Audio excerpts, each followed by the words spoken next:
வெங்கடாபுரம்ல இருக்கிற வீரையா கங்காதர் ரெண்டு பேருமே உயிர் நண்பர்கள். வீரையா கடுமையா உழைச்சு வேலை செய்யறவன். ஆனா கங்காதர் அப்படிப்பட்ட ஆளி இல்ல. எந்த ஒரு கஷ்டமும் படாம பெரிய ஆளாகணும்னு அவன் ஆசைப்பட்டான். கங்காதர் அவனுக்கு இருந்த நிலத்துல சரியா பயிருங்களை விளைவிக்கவே இல்ல. வீரையா அந்த நிலத்துல கொஞ்சம் சாகுபடி செஞ்சு அந்த விளைச்சல கங்காதருக்கு கொடுத்துருவான். கங்காதர், இன்னும் எவ்வளவு நாளைக்கு நீ இப்படி விவசாயம் செய்யாம இப்படி இருக்க போற சொல்லு. ஒவ்வொரு வருஷமும் என்னால உன்னோட நிலத்துல விவசாயத்தை செய்ய முடியல. அதுக்கு என்னோட சக்திங்க பத்தவே இல்ல. நீ எனக்கு கொஞ்சம் உதவி செஞ்ச அப்படின்னா மறுபடியும் உன்னோட நிலத்துல நான் விவசாயம் செய்வேன்.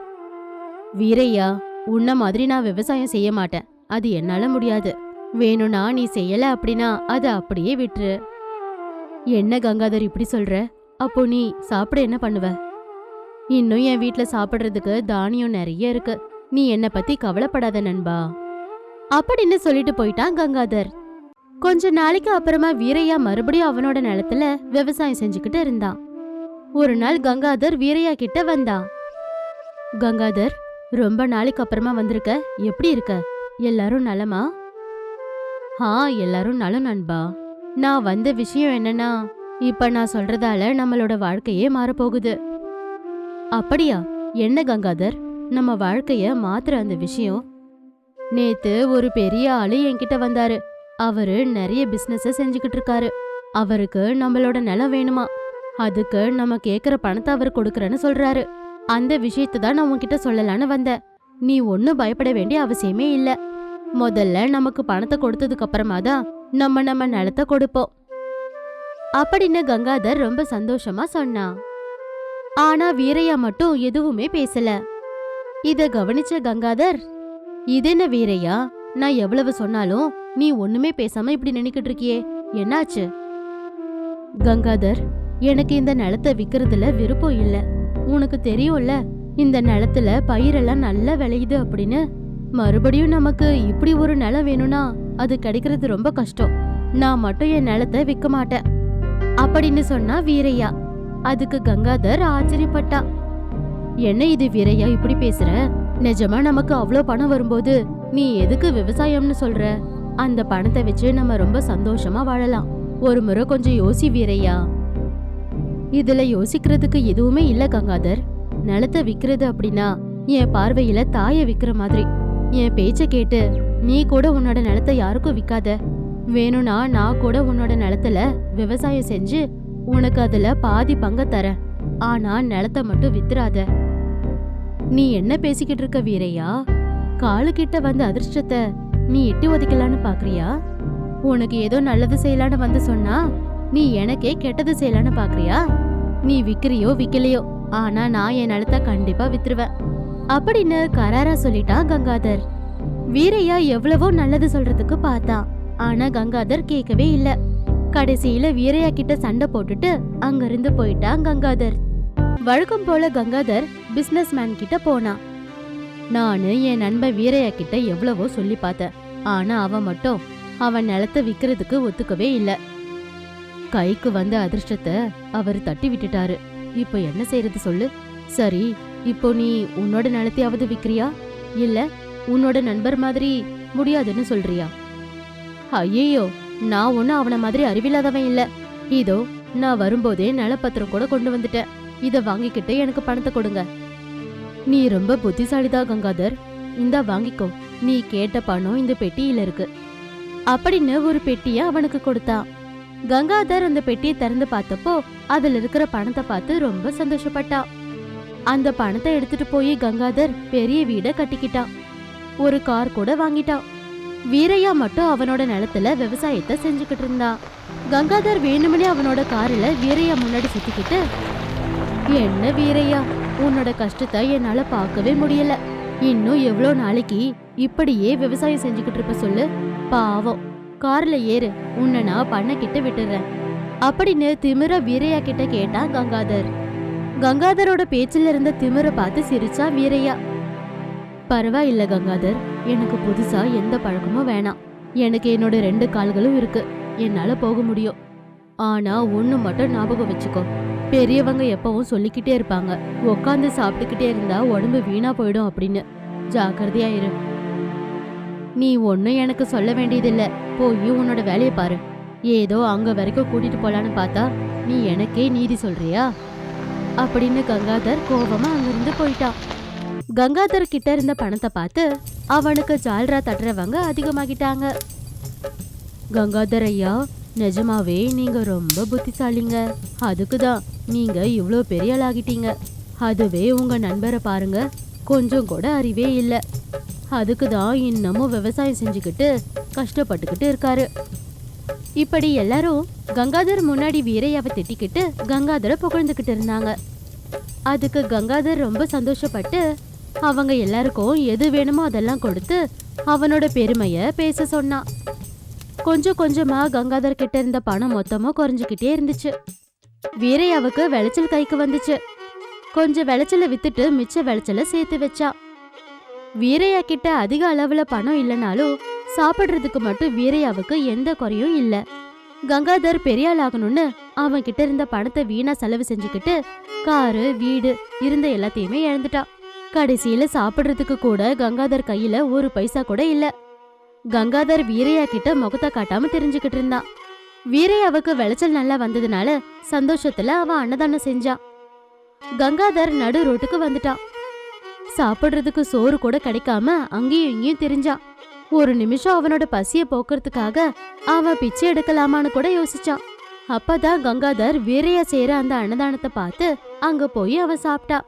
அப்போ வீரையா கங்காதரை தெரிஞ்சுக்கிட்டு, கங்காதர், என்ன நீ இங்க? என்ன இப்படி மாறி போயிட்ட? நிஜமா என்ன நடந்துச்சு? உன் காரு எங்க? அப்படின்னு கங்காதரை அப்படி பார்த்ததுனால விதவிதமா அவன் நிறைய கேள்விங்களை கேட்டான். அப்போ கங்காதர் கஷ்டப்பட்டுக்கிட்டு, வீரையா, என்ன மன்னிச்சிரு. நீ சொல்ற பேச்ச கேட்காம பணத்துக்காக ஆசைப்பட்டு நான் என்னோட நிலத்தை வித்துட்டு இப்போ நான் ரோட்டுக்கு வந்துட்டேன். நீ அன்னைக்கே சொன்னல, கஷ்டப்படாம உட்காந்து சாப்பிட்டுக்கிட்டு இருந்தா மழையா இருந்தாலும் கரைஞ்சிருன்னு. அது 100க்கு 100 உண்மை. அதுக்கு நான் தான் ஒரு நல்ல எடுத்துக்காட்டு அப்படின்னு நடந்த விஷயம் மொத்தத்தையும் சொன்னான். கங்காதர அப்படி ஒரு நிலைமையில பார்த்து ரொம்ப கஷ்டப்பட்டா வீரையா. உனக்கு நான் முன்னாடியே சொன்னேன்ல கங்காதர், பணத்தை இல்ல நிலத்தை நம்புன்னு. இப்ப பாத்தியா என்ன ஆச்சுன்னு? இனிமேலாவது கஷ்டப்பட்டு வேலை செய்ய கத்துக்கோ. இப்ப நான் கஷ்டப்படலான்னு பார்த்தா கூட நிலம் இல்லைல்ல. இப்ப நான் என்ன செய்யறது? நீ ஏதோ ஒரு நாள் மாறி போய் நிலத்தை பத்தியும் கஷ்டத்தை பத்தியும் தெரிஞ்சு பண்ணு. எனக்கு தெரியும். அதுக்குதான் உனக்கு தெரியாம நீ வித்த அந்த ஆள்கிட்ட இருந்து நிலத்தை நான் வாங்கிக்கிட்டேன். அது இப்போ உன்னுது. போய் விவசாயம் செஞ்சுக்கோ.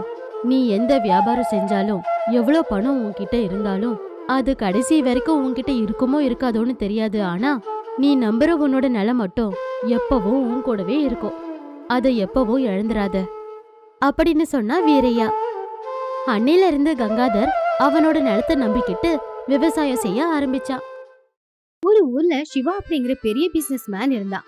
அந்த ஊர்லயே அவனை விட பெரிய பிசினஸ் மேன் வேற யாருமே இல்ல. சிவா எந்த வியாபாரத்தை ஆரம்பிச்சாலும் திரும்பி பார்க்கவே மாட்டான். அவனுக்கு நிறைய வியாபாரம் இருக்கிறதுனால, நிறைய பணம் சம்பாதிக்கிறதுனால அவன் எப்பவுமே பிஸியா தான் இருப்பான். ஒரு நாள் அவனுடைய சொந்த ஊர்ல இருந்து சிவாவோட அம்மா ராதிகா, அவங்க அப்பா சங்கர் வந்தாரு. சிவாவை பார்த்த உடனே அவங்க 2 பேரும் ரொம்பவே சந்தோஷப்பட்டாங்க. ஆனா சிவா மட்டும் அவங்கள பார்த்து சிரிச்சுட்டு அங்கிருந்து போயிட்டான். என்னங்க நம்ம புள்ள, நம்ம கிட்ட ஒரு வார்த்தை கூட பேசாம அப்படியே அமைதியா போயிட்டானே. நம்மள பார்த்து சிரிச்சான்ல, அவ்வளவுதான் அவன் நமக்கு கொடுக்கற மரியாதை. எத்தனையோ நாளுக்கு அப்புறம் என் புள்ளைய பார்க்க வந்தா அவன் இப்படி பண்ணுவான்னு கொஞ்சம் கூட எதிர்பார்க்கலங்க. இதெல்லாம் நான் எதிர்பார்த்ததுதான். ஒரு காலத்துல நம்ம கிட்ட பணம் மட்டும்தான் இருக்கல, மத்த எல்லாமும் இருந்துச்சு. சந்தோஷம், கஷ்டம், வறுமை, கோபம், சகிப்புத்தன்மை எல்லாமே இருந்துச்சு. ஆனா அப்ப நம்ம கிட்ட பணம் இருக்கல. ஆனா இப்போ பணம் மட்டும்தான் இருக்கு. சந்தோஷம் போயிடுச்சு. ஏங்க நீங்க இப்படி எல்லாம் பேசிக்கிட்டு இருக்கீங்க? அவன் மறுபடியும் திரும்ப வந்து நம்ம கிட்ட பேசுவான் பாருங்க. நீங்க தேவையில்லாம ஏதோ யோசிக்கிறீங்க. சரி நீங்க வாங்க, கொஞ்சம் உட்காந்து ஓய்விடுங்க. 2 பேரும் எவ்வளவு தூரத்துல இருந்து இங்க வரைக்கும் வந்திருக்கோம். சரி சரி வா அப்படின்னு அப்பா அம்மா 2 பேரும் உட்காந்து கொஞ்ச நேரம் ஓய்வெடுத்தாங்க. அம்மா அன்னைக்கு ராத்திரி புள்ளைக்காக பிடிச்ச சாப்பாடு எல்லாமே தயார் பண்ணாங்க. ரொம்ப நாளுக்கு அப்புறமா அவங்க புள்ளைய சந்திக்கிறதுனால அவங்க கையார சமைச்சு கொடுக்க அவங்க ஆசைப்பட்டாங்க. என்னம்மா நீ சமைக்கும் போது வர வாசம் தெருவுல போற எல்லாரையும் வீட்டுக்குள்ள கூட்டிட்டு வந்துரும் போலியே. உன் புள்ளைக்காக விதவிதமா சமைச்சிருக்க போலியே. நீ கையார சமைச்ச சாப்பாட சாப்பிட கொடுத்து வச்சிருக்கணுமா. நானும் நீ சமையல் செய்யற அழக பார்த்து தானே உன்னை கல்யாணம் பண்ணிக்கிட்டேன். பார்க்க நீ சுமாரா இருந்தாலும் சாப்பாடு நல்லா சமைச்ச. அதனாலதான் போனா போகட்டும்னு உன்னை நான் கல்யாணம் பண்ணிக்கிட்டேன். போது நிப்பாட்டுங்க. எனக்கு கோவம் வந்துச்சுன்னா நீங்க சாப்பிடுற சாப்பாட்டுல காரத்தை அதிகமா சேர்த்துருவேன். இது எல்லாம் என் புள்ளைக்காக நான் ரொம்ப ஆசையா சமைச்சிருக்கீங்க. இன்னைக்கு அவன் வந்த உடனேயே என் கையாரியே அவனுக்கு சாப்பாடு ஊட்டி விடணும். பாவம் என் புள்ள நல்லா சாப்பிட்டு எவ்வளவு நாளாச்சோ என்னவோ. ஆமா, புள்ள மேல இருக்கிற பாசத்துல புருஷனை இது வரைக்கும் கொஞ்சமாவது சரியா கவனிச்சிருக்கியா? நானும் தான் சாப்பிட்டு ரொம்ப நாளாச்சு உன் கையார. எனக்கும் இன்னைக்கு ஊட்டி விடலாம்ல. இப்படி சின்ன புள்ள மாதிரி ஏங்க அடம் பிடிக்கிறீங்க? தட்டை எடுத்துட்டு வந்து உங்களுக்கு என்ன வேணுமோ அதை நீங்களே வச்சு சாப்பிடுங்க. நான் என் புள்ளைக்கு மட்டும்தான் ஊட்டுவேன் அப்படின்னு அம்மா அவங்க புள்ளைக்காக காத்துக்கிட்டு இருந்தாங்க. இந்த பக்கம் அப்பாவோ ஒரு பிளேட்ல சமைச்ச எல்லாத்தையும் வச்சுக்கிட்டு மொத்தத்தையும் சாப்பிட்டுட்டு இருந்தாரு. அத பார்த்ததுமே அம்மாவுக்கு ரொம்பவே கோவம் வந்துச்சு. என்னங்க இப்படி சாப்பிடுறீங்க? என் புள்ளைக்கு கூட மிச்சம் வைக்காம மொத்தத்தையும் சாப்பிடுங்க போலியே. கொஞ்சம் அமைதியா சாப்பிடுங்க. நீதானடி எல்லாத்தையும் சாப்பிட சொன்ன. அதுக்குன்னு எல்லாத்தையும் சாப்பிடுவீங்களா? கொஞ்சம் பொறுமையா இருங்க அப்படின்னு ராதிகா புருஷனை கண்ட்ரோல் பண்ணாங்க. தான் புள்ள சிவாவுக்காக எவ்வளவோ நேரமா அவங்க காத்துக்கிட்டு இருந்தாலும் அவன் வரவே இல்ல. நடுராத்திரி ஆனாலும் அவன் வீட்டுக்கு வரல. விடிய காலையில வந்து அவன் ரூமுக்குள்ள போய் படுத்தான். புள்ளைக்காக காத்திருந்து கடைசியில ராதிகா அங்கேயே படுத்து தூங்கிட்டாங்க. காலையில எழுந்துச்சு சிவா ஆபீஸ்க்கு ரெடியாகி வேகமா போய்கிட்டு இருந்தான். அத பார்த்ததும் சங்கருக்கு ரொம்பவே கோவம் வந்துருச்சு. ஏண்டா, நேத்து முழுக்க உங்க அம்மா உனக்காக காத்துக்கிட்டு இருந்தா. கண் முழிச்சு நீ வந்ததும் உனக்கு சாப்பாடு கொடுக்கணும் அப்படின்னு உக்காந்துக்கிட்டு இருந்தா. ஆனா நீ ஏண்டா இப்படி எல்லாம் பண்ற? நீ நடந்துக்கிறது கொஞ்சம் கூட சரியில்லையே. அப்பா, எனக்கு டைம் இல்ல, நான் இன்னொரு நாள் சாப்பிட்டுக்கிறேன். உங்க அம்மா கிட்ட ஒரு வார்த்தையாவது பேசுடா. எப்படி இருக்கேனாவது கேளு. உங்களை பாத்துக்கிறதுக்காக தான் வீடு முழுக்க வேலைக்காரங்களை வச்சிருக்கேனே. உங்களுக்கு ஏதாவதுன்னா அவங்க என்கிட்ட சொல்ல போறாங்க. எனக்கு இதுக்கெல்லாம் டைம் இல்லப்பா. எனக்கு அங்க மீட்டிங் இருக்கு. 5 நாளுக்கு அப்புறமா ஒரு அரை மணி நேரம் ஃப்ரீயா இருப்பேன். அப்ப வேணும் நான் உங்ககிட்ட பேசுறேன். இப்ப கிளம்புறேன் அப்படின்னு சிவா அங்கிருந்து கிளம்பி வெளியில போயிட்டான். சிவா பேசுறத பார்த்து அப்பா ரொம்பவும் கவலைப்பட்டாரு. அம்மாவும் புள்ள பேசுறத கேட்டு ரொம்பவும் வருத்தப்பட்டாங்க. இனி அங்க இருந்தா எந்த பிரயோஜனமும் இல்ல அப்படின்னு புருஷன் பொண்டாட்டி 2 பேரும் மறுபடியும் அவங்க ஊருக்கே போயிட்டாங்க. இப்படியே சில நாட்களும் போச்சு. சிவா வேலைன்னு சொல்லி அதுல அவனையே அவன் மறந்துட்டான்.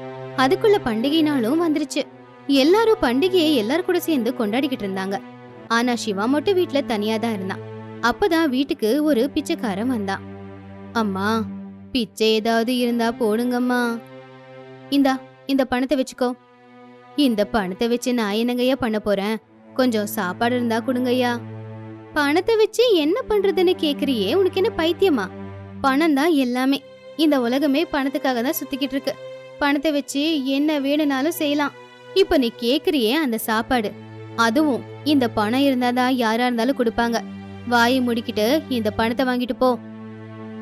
எனக்கு வேணாங்கய்யா. நான் சாப்பாடு கிடைக்கும் அப்படின்னுதான் இப்படி வீடு வீடா வரேன். பணம் வேணும்னா சந்தைக்கோ மார்க்கெட்டுக்கோ போய் அங்க எடுத்துப்பேன் இல்லையா பிச்சை. வீட்டுக்கு வந்தாதான் சாப்பாடு கிடைக்கணும் வீடை தேடி வந்தேன். என்னடா உனக்கு இவ்வளவு திமிரு? நீ எதை பார்த்து உனக்கு இவ்வளவு திமிரு? பணத்தை பத்தி ஏதாவது சொன்னேன்னு வச்சுக்கேன், எனக்கு ரொம்ப கோவம் வந்துடும். பணத்தோட மதிப்பு தெரிஞ்சதுனாலதான் இன்னைக்கு நான் ஒரு கோடீஸ்வரனா இருக்கேன். நிறைய பணத்துக்கு நடுவுல வாழ்க்கைய வாழ்ந்துட்டு இருக்கேன். இதை விட ஒரு பெரிய சந்தோஷம் என்ன இருக்கும் சொல்லு? நீ ரொம்ப பேசாத. இந்தா பண்டிகை நாள் வேற, இந்த பணத்தை வச்சுக்கிட்டு சந்தோஷமா இரு. போ. என்னங்கய்யா இவ்வளவு வருத்தத்துல இருக்கீங்க? உங்க மனசு கஷ்டப்படுறது எனக்கு அப்படியே தெரியுது. நான் என்னடா கஷ்டத்துல இருக்கேன்? உன்கிட்ட இவ்வளவு நேரம் பேசின பாத்தியா, அதுதான் நான் பண்ண தப்பு அப்படின்னு சிவா கோவமா கத்திக்கிட்டு இருக்கும்போது அந்த பிச்சைக்காரன் அவனுடைய வாழ்க்கைய பத்தி சொல்ல ஆரம்பிச்சான். எல்லாரும் இப்ப என்ன பிச்சைக்காரனை கூப்பிடுறாங்க. ஆனா என்னுடைய உண்மையான பேரு திவாகர். இந்த பேரை இதுக்கு முன்னாடி எப்பாச்சும் கேள்விப்பட்டிருக்கீங்களா? உங்களுக்கு தெரிஞ்ச கோடீஸ்வரன்ல கூட ஒருத்தனுக்கு இந்த பேரு இருக்கணுமே. அந்த பேரு அப்பெல்லாம் ரொம்ப ஃபேமஸா இருந்திருக்குமே. ஆமா, அந்த திவாகர் நீயா? அந்த காலத்துல எல்லாரும் உன் பேரை தான் சொல்லுவாங்க. நீ ரொம்ப பெரிய கோடீஸ்வரனாச்சே, எல்லாரும் உன்னை பத்தி கதை கதையா சொல்லுவாங்களே. ஏதோ தூக்கு மாட்டி தற்கொலை பண்ணிக்கிட்டேன்னு கேள்விப்பட்ட. நீ இன்னும் உயிரோட தான் இருக்கியா? ஆனா ஏன் இந்த நிலைமைக்கு வந்துட்ட?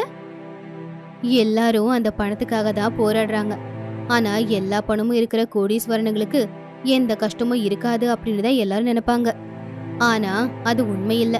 ஒரு கோடீஸ்வரனுக்கு இருக்கிற கஷ்டம் சாதாரண கஷ்டம் கிடையாது. ஆனா அவனுக்கு இருக்கிற கஷ்டம் யாருக்கும் தெரியாது. முக்கியமா அந்த கோடீஸ்வரனா இருக்கானே, அவனுக்கே அந்த கஷ்டம் என்னன்னு தெரியாது. கோடீஸ்வரனுக்கு கஷ்டமா? என்ன இது வித்தியாசமா சொல்லிக்கிட்டு இருக்க? எனக்கு எந்த கஷ்டமும் இல்லையே. அப்படின்னா நான் கேக்குற கேள்விகளுக்கு நீங்க பதில் சொல்றீங்களா? நீங்க தினமும் நல்ல படுத்து தூங்குறீங்களா? ஊருக்குள்ள எல்லாரும் பண்டிகை கொண்டாடிக்கிட்டு இருக்கிற இந்த நேரத்துல நீ ஏன் இங்க தனியா இருக்க? பணம் நல்லா சம்பாதிச்சுக்கிட்டு இருந்தாலும் இன்னும் பணம் சம்பாதிக்கணும் அப்படின்னு உனக்கு ஏன் தோணுது? அப்பா அம்மாவை விட்டுட்டு ஏன் இவ்வளவு தூரம் தள்ளி இருக்க? அம்மா சமைச்ச சாப்பாடை சாப்பிட்டு எவ்வளவு நாள் ஆச்சு? முதல்ல இதுக்கெல்லாம் ஒரு பதில் கொடு. பிச்சைக்காரன் கேட்ட எந்த கேள்விக்கும் சிவா கிட்ட எந்த பதிலுமே இல்ல. அதனால பிச்சைக்காரனே சொல்ல ஆரம்பிச்சான்.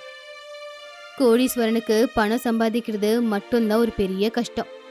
அந்த கஷ்டத்திலேயே அப்பா அம்மாவை விட்டு அவன் தள்ளி நின்னுடுவான். எல்லாரும் இருந்தாலும் அவன் தனியாதான் வாழ்ந்துகிட்டு இருப்பான். கண்ணுல இருந்து கண்ணீர் வராது. மனசுக்குள்ள அவன் ஒரு அனாதை தான். ஆனா அத அவன் தெரிஞ்சுக்க மாட்டான். எல்லாரும் கூட சேர்ந்து சுத்தவும் மாட்டான்.